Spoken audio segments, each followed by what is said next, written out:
feel for what's sitting in front of you. And here you have it, folks at home, those in the venue, our final match of the evening. It all comes down to this between the world champion and the world #2. It's a bullet game, 1 minute apiece for personal Gentlemen, are you pride. ready? Are you Start White's ready? clock.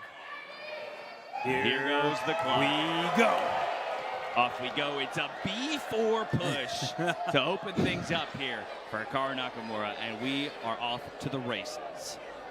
And for Hikaru, he is playing on the queen side of the board. He's pushing his pawns forward, and you see a triangle from black. You have this triangle towards the center. It means you're very well defended, but you have a bad light square bishop, so harsh it. Some good news for Gukesh as he strikes forward, but he has some things to figure out as well. Absolutely, and I want to break with this move, pawn to e5, opening up my bishop on c8. That's what black is aiming for, so I think a move like rook to e8, queen to e7, preparing e5 will be on the cards of Gukesh. And I think you're right, but he wanted to take first. He didn't want his bishop shut back on b8. He's now trying to chisel at White's impressive pawn structure, connect forward, David Howell's favorite game. But right now, Gukesh is trying to get any of his pieces developed. I mean, that knight just wrapped around. This feels suffocating already at this point for Gukesh. Like, where do I put any of my pieces? I'm completely blockaded behind my own pawns. And now Hikaru has managed to put his knight on e5. The knight on b4 had such a long route to come there, and I think it just gave White too much time. And again, knight to e8. Brilliant. Brilliant move from Gukesh. That is a pass pawn. The best piece to blockade a pawn is a knight because it stares over the pawn into the position. For example, bishop on b5 can eventually be captured. The evaluation is turning in Gukesh's favor. Amazing play from him. Wow, what understanding he has shown in this setup, maneuvering his knight from f6 to c7, blockading that white pawn on c6 and queen to a8. The move that you highlighted, I love that idea, Robert. Yeah, I'm drawing the arrows for everybody at home. The queen comes to a8, and many white pawns are vulnerable. That's why Hikaru's Let's go, strike. Gukesh. Let's go. Yeah, Gukesh has an opening here. Now it feels like Hikaru's just saying, I'm going to blow up the position. Yeah, I'm just going to blow it up. He's trying his best, but look at the clock, by the way. It's Gukesh who has the lead. They both have green, which means they're not overly stressed, but look at Hikaru's heart rate. I'll tell you this much, only one of them was out there practicing hitting the time controls, and right now it seems like it's working well in the favor of Gukesh. It is, but I would say one thing to fear if you're Gukesh is the black king. It feels like it doesn't have that many defenders. White's king is safe and sound, and after a move like this, watch out, knight g5, queen h7, do not blunder that pawn.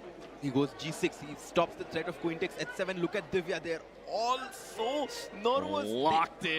Locked in watching this game play out.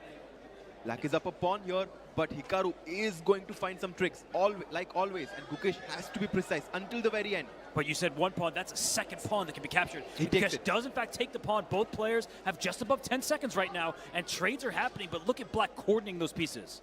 And then Hikaru putting pressure on that f7 pawn. He just picked up one pawn, so he's down only one pawn now. Rook back to c4, knight to e4, played by Hikaru. The tides have turned. Look at the clock right now. Gukesh under 6 seconds. He is in big trouble. He's making moves quickly, but it's difficult. But if you take that knight, the bishop is unleashed, and that's really annoying for Gukesh to do. He does take it. That's a really risky decision. I would be very scared to do that because, as you said, if the white queen ever gets on e5, it's going to be very scary. But how do you get there, right? You need your queen somehow to get to f6. Knight comes, rook takes d5. What? Rook takes d5, queen f6. That's the...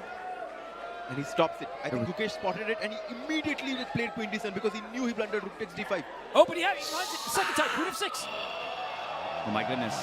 The audience can feel it as well. Just like that, a quick shift in the feelings of the audience, the players themselves. 2 seconds to work with here for Gukesh. Oh, it's definitely not over right now because black has 3 pawns for the bishop. There's a lot of checks. The white king is exposed. Blood made one! Wow! What a finish! Hikaru wins with checkmate on the board. Look at that. Checkmate, USA versus India. And it ends in a checkmate delivered by the world #2 to the world champion. Hikaru gets it done. The clean sweep, 5-0. The clean sweep, the brooms are out. You can hear the chants in the background.